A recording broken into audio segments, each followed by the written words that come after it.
Oi, pessoal! Hoje a gente vai continuar falando sobre A Catedral do Mar, o livro do Ildefonso Falcones. No vídeo anterior eu contei para vocês basicamente a infância do Arnaldo. E aqui eu vou retomar, né, pegar o final da infância e a vida adulta, uma parte pelo menos da vida adulta dele. Pois bem, o Arnaldo e o João viviam então aquela vidinha de acompanhar a construção da igreja de Santa Maria do Mar e carregar água para os bastachos. Eles eram conhecidos pelo padre, eles eram muito acolhidos, muito bem vistos, muito queridos naquela comunidade. E o pai do Arnal, o Bernard, ele continuava trabalhando na oficina, né, como ceramista. Aí o que aconteceu? A irmã dele morreu. Quando a irmã dele morre, ele fica sem o principal apoio dele para continuar naquela família, naquela casa, naquele trabalho. Nesse meio tempo já tinha passado um ano e um dia, ele já não era mais servo fugido, ele era livre, mas o passado dele de servo fugido todo mundo sabia, enfim. Mas ele não saía de casa. Ele era uma pessoa muito reclusa, porque ele tinha medo de acontecer alguma coisa com o filho dele, de alguém reconhecê-lo, enfim. E o cunhado dele, ele então resolve se casar novamente. Ele tá viúvo, né, tem filhos e tal, enfim. E aí aparece um nobre que oferece a filha para ele em casamento. E com isso ele se tornaria nobre. Conde, se eu não me engano. Puig era o sobrenome dele de família. E é a grande chance dele. É isso que ele tá esperando, é isso que ele sonha, é pra isso que ele tá trabalhando, né? E ele aceita. Só que aí o que ele vai fazer com o cunhado, ex-cunhado, enfim, cunhado, e o sobrinho? O Bernard, ele tenta se desvencilhar. Só que ele não consegue. Ele tenta ir embora. Só que o Puig tem muito medo. Porque o que acontece? O Puig é um cara que veio do nada, um analfabeto. Que chegou muito mais longe do que ele tinha pensado na vida. E isso causa nele um sentimento muito forte de inadequação. Ele quer estar ali no meio dos nobres, mas ele sente que ele não deveria estar. Alguma coisa, ele, assim, não é digno. E aí ele fica tentando, forçando que as outras pessoas não percebam essa fragilidade dele, né? Então ele aceita esse casamento. A menina que vem casar com ele é uma horrorosa, pérfida, megera. Aliás, não tem nenhuma mulher de origem nobre no livro que seja legal, né? Enfim, o autor podia ter sido mais legal com a gente, mas sei lá, vai ver que a gente era, né, umas megeras, enfim. A mulher é malvadona, tá? E ela, tipo assim, pega um ranço do Bernard e do guri. E ela quer mandar eles embora a todo pano. Eles também querem ir embora. Mas aí o Puig diz pra ela, ó, eu não posso mandar eles embora, porque senão todo mundo vai saber que eu abriguei um fugitivo aqui por um ano e um dia pra ele poder ficar liberto, tal. Isso vai manchar minha imagem. Eu não permito, não autorizo, deixa eles aqui. Só que o que aconteceu?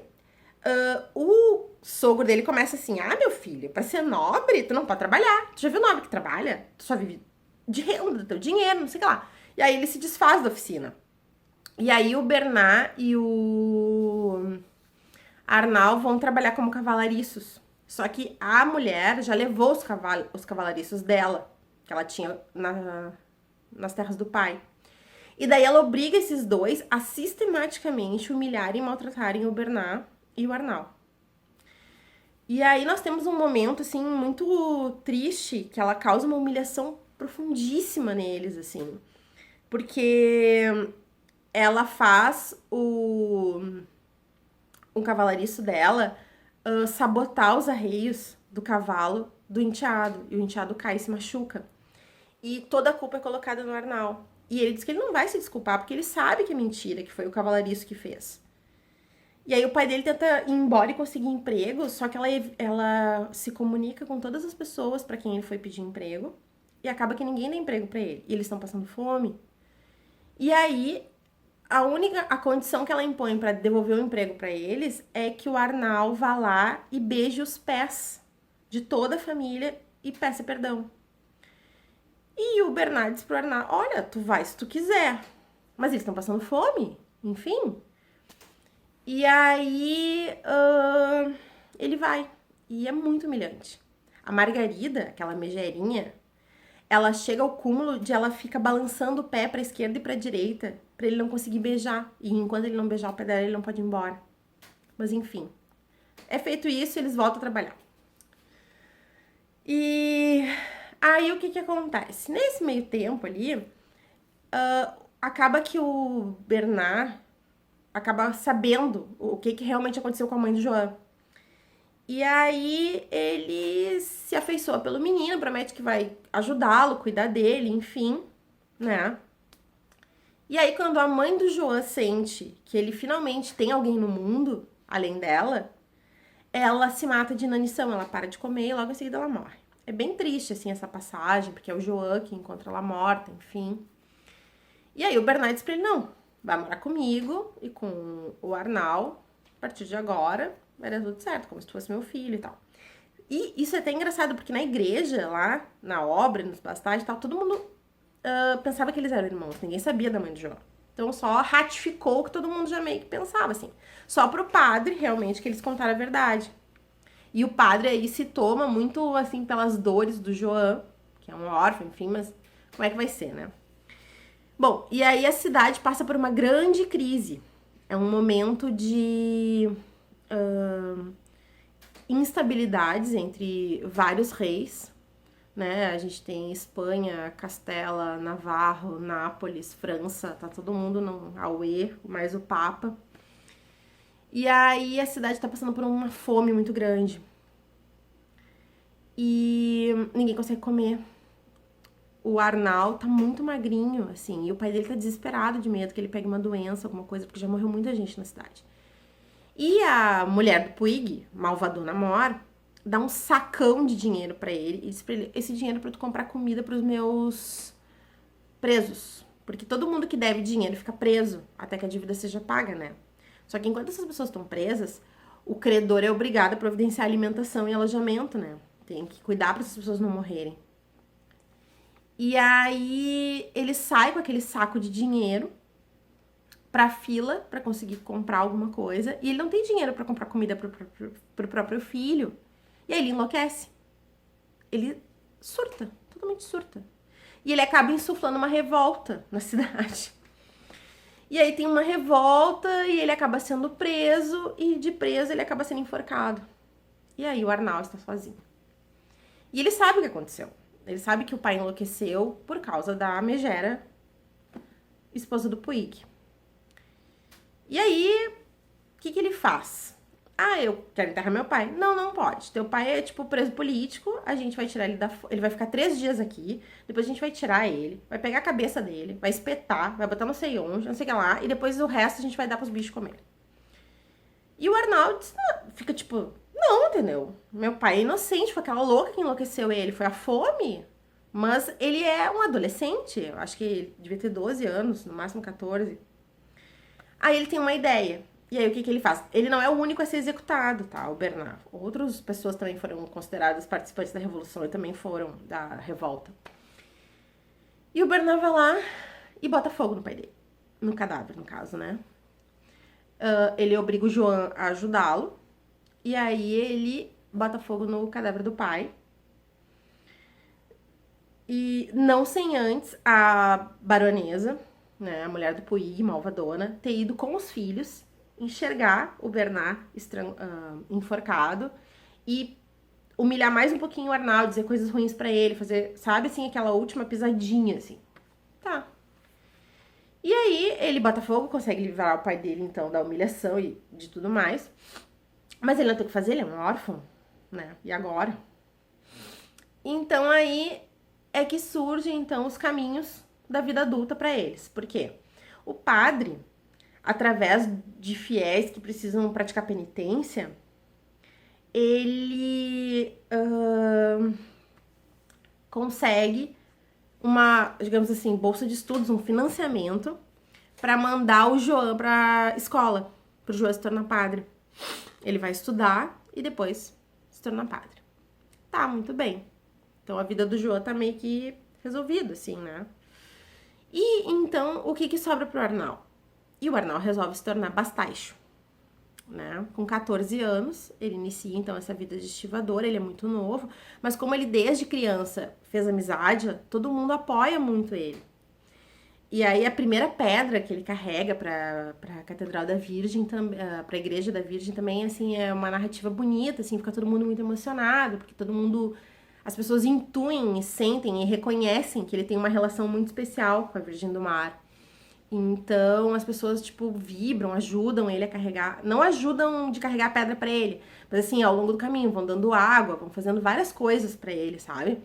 E aí ele finalmente carrega a primeira pedra e vira bastacho, e daí começa a ganhar a vida dele, o sustento dele, enfim. Mas sempre num ambiente de muita pobreza, assim. Aí os meninos, então, começam essa vida de estudo para um, de estivador para o outro, e ingressam, então, finalmente, na vida adulta. O Arnau se apaixona por uma menina chamada Aledis, que é de uma família que foi morar num quarto na casa onde ele também alugava um quarto junto com o irmão.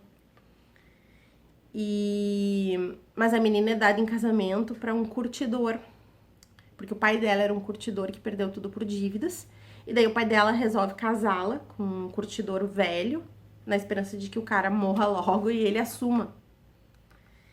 Só que a Ledis é muito infeliz, ela também queria casar com o Arnau. E aí ela, então, vai seguir essa vida dela, sendo constantemente meio que estuprada pelo marido, porque é um velho, né, narra ali coisas meio nojentas que ele faz pra conseguir se introduzir nela, enfim. E ela é muito fogosa, então, tipo assim, no livro meio que dá a entender que ela fica espiando os escravos do marido à noite e se masturba. Assim, a moça é fogosa. E o Arnau vai seguindo a vida dele, até que todo mundo decide que ele precisa se casar. E ele fica bem chateado, porque ele continua apaixonado pela Ledis. Mas enfim, querem que ele case. E aí casam ele com a Maria, que é uma flor de moça. Coisa mais querida, mais amada e filha de um bastacho bem importante, assim, e que ajudou muito ele no começo, né? E que é muito amigo dele. Tá, ele casa com a Maria e ele é feliz com a Maria. A Maria trata ele bem, enfim, ele vai, aos poucos ele vai superando. Até um dia em que a Ledis cata ele na rua. E, tipo assim, ela praticamente estupra ele. E aí eles começam então um caso, né? E a Ledis, tipo assim, ela embreta ele nos lugares quando ele tá carregando as coisas, ela se esconde nos matos, assim, e daí ela, tipo, uau, nele, sabe? E ele não consegue resistir, enfim. Paralelamente a isso, a esposa dele não engravida, e ele tem certeza que é um castigo de Deus, porque afinal de contas ele é um adúltero. Só que ele também chega um ponto que ele não quer mais ficar com a Ledis, realmente. Só que a Ledis obriga ele, porque a guilda dos bastaixos tem várias regras, obviamente. E uma delas é que o adultério não é permitido. Então a Ledis fica ameaçando ele não consegue se livrar da Ledis, a mulher também não engravida, e ele tá bem louco, tipo, não, o que eu vou fazer, o que eu vou fazer? E o João estudando lá pra virar padre e tal, não sei o quê. E aí nós vamos ter uma guerra entre o rei de Espanha e o rei de Maiorca. E aí, no contexto dessa guerra, o Arnau decide assim, bom, vou pra guerra. Azar, vou pra guerra, depois eu vejo. Tipo, todo mundo tá indo pra guerra, também vou. E aí ele diz pra mulher assim, olha, eu vou pra guerra como uma espécie de promessa, que se eu for pra guerra e defender o nosso rei, tu vais engravidar. E ela, tipo, não tem o que dizer, né? Tá, vai. E aí ele vai. Ele se livra da Ledis, assim, entre aspas, né? Ele diz pra ela, tô indo pra guerra, e ela ameaça ele. E ele diz assim pra ela, olha, tu faz o que tu quiser, porque tu não esquece. Eu vou perder meu emprego. Tu vai ser emparedada viva, como a mãe do João. Tu é que sabe. E aí ele vai. E daí as coisas acabam se dando bem, porque por ele ser estivador, ele é muito forte, e ele consegue meio que se destacar, ele vai parar sob o comando de um nobre, que ensina pra ele algumas coisas de guerra, enfim, e ele vai. Nesta guerra, acontece uma coisa muito louca. Porque a Ledis, bem louca, resolve fugir do marido e ir atrás dele. E ela vai. Ela é estuprada umas 3 ou 4 vezes no caminho, sofre... Tipo assim, ela começa a pagar ali, né, por qualquer pecado que eventualmente ela tenha cometido. E ela vai parar num grupo de prostitutas. que ela não sabe, mas as prostitutas olham pra ela e resolvem aliciá-la, porque ela é muito bonita, não sei o quê. E a Cafetina vem a ser a mãe do Arnal. Olha só. Mas, tipo, ninguém sabe, né? É no contexto delas irem conversando ali, que ela mente que ela é casada com o Arnal e que ela tá grávida e que tá indo comunicar. Quando ela conta e descreve o Arnal, a Cafetina, tipo, é meu filho?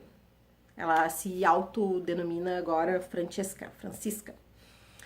E aí a Francesca dá um jeito de conhecer o Arnal. E ela não conta, obviamente, né? E aí ele conta a verdade sobre a Ledis pra ela. E ela resolve, então, que ela vai salvar a vida do filho. Né? E aí ela conta uma mentira pra Ledis e diz que o Arnal morreu na guerra. E aí, com isso, a Ledis não pode voltar pro marido, porque já fugiu, não tem mais o Arnal, aceita virar prostituta com ela. E o Arnal, então, vai pra essa guerra, né? Tipo, se livrou da Ledis, tudo, e finalmente, quando acaba tudo, consegue voltar pra casa.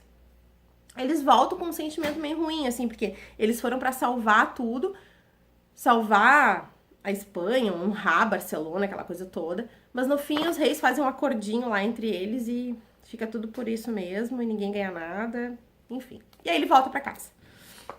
Logo depois que ele volta pra casa, Barcelona é assolada pela peste. E a Maria morre. Morre um monte de gente, né? Mas a Maria, enfim. E ele fica arrasado, ele jura que nunca mais ele vai cometer adultério na vida. Um juramento bem digno, eu diria. E aí, essa questão da peste, a cidade tá sendo assolada pela peste, muita gente morrendo, e as pessoas resolvem que é a culpa dos judeus. A cidade de Barcelona tem uma judiaria, né? Onde moram os judeus, onde moram mouros também, que geralmente são escravos dos judeus ali naquele lugar. Aí o livro explica que os mouros, aliás, os judeus, eles são propriedade do rei de Barcelona. Eles pagam para poder morar nas judiarias e para receber proteção do rei. E aí até é bem interessante, assim, tem uma descrição legal e tal. E aí a cidade tá louca, todo mundo, a culpa é dos judeus, tá? Vamos destruir a judiaria, botar fogo em tudo, blá, blá, blá, blá. E o Arnal tá bem louco também, mas no caso dele, porque a mulher morreu e ele tá vagando pela cidade, e a peste não gruda nele, ele não sabe por quê, papapá. E aí ele encontra 3 crianças judias, protegidas por um escravo mouro, que estão sendo linchadas pela população. E ele vai lá e salva as crianças. Ao salvar as crianças, ele se machuca. Ele leva um ferimento na perna, esse ferimento infecciona. E daí, no fim das contas, a família judia carrega ele pra judiaria, né? E salva a vida dele, cura o ferimento. E aí eles ficam amigos. O Mouro fica muito agradecido a ele, porque ele ama aquelas crianças, ele criou aquelas crianças desde muito pequenas. E o judeu, o pai, né, resolve então que vai ajudá-lo de alguma maneira pra pagar a dívida da vida dos filhos. E é aí que a vida do Arnal sofre uma reviravolta. Uou! Eles resolvem que ele vai deixar de ser bastacho e vai se tornar cambista. Antes disso, deixa eu só explicar uma coisa legal que tem nessa parte, assim. O Arnal, ele não é santo, assim, tipo, ele sempre cresceu ouvindo que os judeus tinham matado o Cristo, que os judeus raptavam criancinhas, que os judeus faziam magia negra com hóstias, um monte de coisa. E aí, ele tem uma conversa super elucidativa com esse judeu, amigo dele, que o cara explica pra ele realmente, não a religião, mas, tipo assim, o que eu ia fazer com uma hóstia, pelo amor de Deus? Como assim comer criancinha? Coisa ridícula. E aí eles têm uma conversa sobre a usura, sobre o fato de que somente os judeus emprestavam dinheiro a juros. E aí o judeu conta pra ele como foi que isso surgiu e como é que isso funciona. Como é que o Papa tinha proibido e quais foram as maneiras que os cristãos encontraram para driblar essa proibição e para continuar emprestando dinheiro a juros, só que sob outros nomes. Aí ele explica o que é uma comandita, uma sociedade em comandita, por exemplo. Essa parte, assim, é bem legal, tem toda uma coisa que é verdade, assim, uma informação jurídica, mas eu achei muito interessante, ponto. E aí eles vão transformar, então, resolvem transformar o Arnal num cambista. Aí eles emprestam dinheiro, financiam o início, eles chegam ao cúmulo, eles enganam o Arnal. Tipo, o Arnal, ele não sabe onde é que tá vindo o dinheiro direito, as primeiras operações, eles fazem tudo, assim, para o pontapé inicial ser bem sucedido. E aí o escravo mouro esse, então, ele deixa a casa do judeu e se torna escravo do Arnal. Mas o Arnal é totalmente contra a escravidão. Ele fica tentando libertar o escravo durante muito tempo e não consegue. Mas enfim, esse escravo Moura, ele se converte ao cristianismo e assume o nome de Gillen. Ele não se converte de verdade, mas enfim. E aí, então, nós ingressamos numa nova fase do livro, em que agora o Arnal, ele é cambista, né? Ele financia operações financeiras.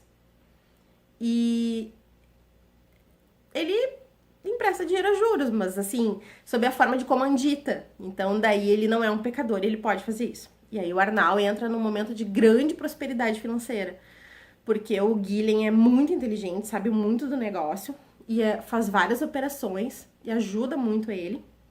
E ele também é um homem muito bom, ele é conhecido na cidade por ser honesto, ele era um bastacho, ele é muito religioso, né, viúvo, enfim. E aí as coisas começam a prosperar, né, e o Arnal começa a ascender politicamente, né, não por sua própria vontade, porque ele não quer se envolver naquilo, mas ele recebe convites e coisas, e o Gillen meio que explica pra ele, ó, tu não tem mais a opção de não aceitar, entendeu? A partir do momento que tu te tornou uma pessoa rica e que as pessoas mais ricas e mais importantes da cidade te devem dinheiro, tu tem que conviver com elas, então, né, aceita que dá menos. E aqui, então, eu vou dar mais uma parada e nós vamos continuar num outro texto, aliás, num outro vídeo, né? E essa vida nova de novo rico do Arnaldo, tá? Então, inscrevam no canal, deem um like e a gente se vê no próximo vídeo.